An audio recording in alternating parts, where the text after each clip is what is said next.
அஸ்ஸலாமு அலைக்கும் வரஹ்மத்துல்லாஹி வபரகாத்துஹு.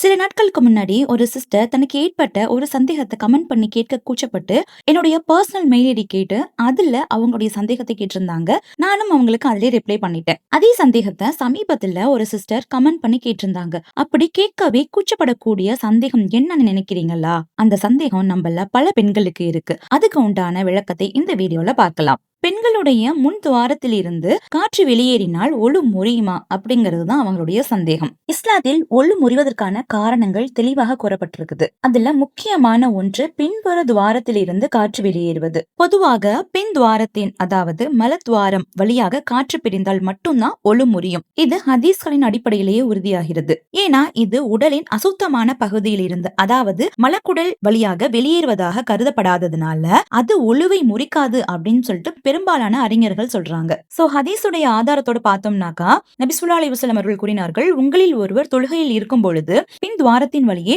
காற்று பிரிந்து விட்டது என்று சந்தேகம் வந்தால் அவர் அதன் சப்தத்தையோ அல்லது அதன் துர்வாடையோ உணராத வரையில தொழுகையை விட தேவையில்லை அப்படின்னு சொல்லிட்டு சொல்லியிருக்காங்க.